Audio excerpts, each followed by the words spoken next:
যদি চাও নাই কিচ্ছু নাই তো গুয়া বাক্কা বাদে বারে বাক্কা কষ্ট হয় তাও দেখবা পুরানা ভান বাক্কা কয়েকদিন করে শূন্য হয়ে গেছি ইলা যদি রাঙ্গা ভান আর ইটা বারো যদি মানুষ আরেকদিন যাইবা গিয়া কইবা ই বাড়ি গিয়া কিতা করতে আরব বালা করি ভানও বার হয় না কোনোদিন বিয়ার মাত আইব বাড়ি আওয়ার পরে মানছে কইবা ও বাড়ি খেসি করতাম আইসলাম কিতাব বুঝন খবর তোরা হোক আছে মানছে কইবা করতা করা অসুবিধা নাই তবে মানুষ খুব দড়ো হইবা না গঞ্জান হইবার আনি দড়ো মানুষ আল্লাহর বান্দাগানের জন্য বিশেষ করে এইগুলো আমরা স্বামী অকলার দায়িত্ব মা বোন অকলের পয়সা করে কিছু দিয়া রাখবা হাতের মধ্যে বলে হঠাৎ মেহমান অকল আসলে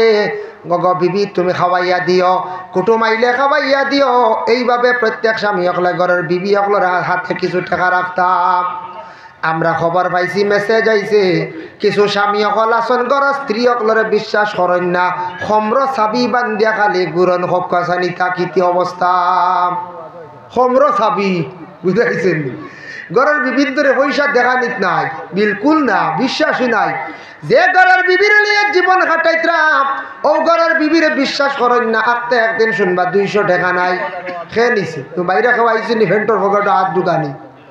ঘরের বিবির দরকার পড়ছে কিছু টাকা পয়সা কোনো দিকে কোনো প্রয়োজনে খরচ হয় আপনার কর্তব্য হইল ঘরের বিবিরে প্রয়োজনে টাকা পয়সা আপনি দিতা একবারে যদি দেন না তাহলে আপনার জানিয়া রাখবা আপনার হক আদায় হইছে না ঘরের বিবির কিছু যায় জরুরত কোনো সময় প্রয়োজনীয় টাকার দরকার থাকে বর্তমান সময় আমরা ছেলে সন্তান মেয়ে সন্তান যারা আছেন স্কুলে যান কিনা আগে এক সময় আসলো বাচ্চারা সমুদ্রের আসলা তেমন খাবার বালা বালা বস্তু প্রকাশ হইল না বাইর হইল না খাবার তেমন কোনো জিনিস লাগছে না তেমন আমরার দেশ কিছু মানুষে টেকা দিছেন না বাচ্চান স্কুলে গেছেন অসুবিধা হয়েছে না এখন বাচ্চান স্কুলে যাইতে মাদ্রাসা যাইতে টেকা লাগে মা বাবা কিছু টাকা পয়সা সন্তানের হাতও দিতা যদি দেন নাইতা বাচ্চানতে অন্যর জিনিস লাড়ালাড়ি করবা বাদে মানছে সুর হইয়া ডাকিবা সুরর বাপ হইয়া ডাকিবা সন্তানটা নসিহত করো বাবা কোনোদিন মানুষের জিনিস তুমি লাড়িও না খাবার যদি কোনো কিছু খেয়াল থাকে আমার কইও কিনিয়া দিমু নতুবা কিছু টাকা দিমু এইভাবে বাবা সবসময় সন্তানা দিয়ে অকলরে হক্কা কিছু টাকা হাতের মধ্যে তুলিয়া দেখবাম আল্লাহর বন্দেগান 3 নম্বর হইল স্বামী স্ত্রীর জিন্দগির মধ্যে বড় একটা আশা থাকে সন্তানের মালিক হইদা সন্তানের যেই সময় মালিক হই গেলা মালিক হওয়ার সাথে সাথে স্বামীর কর্তব্য হইল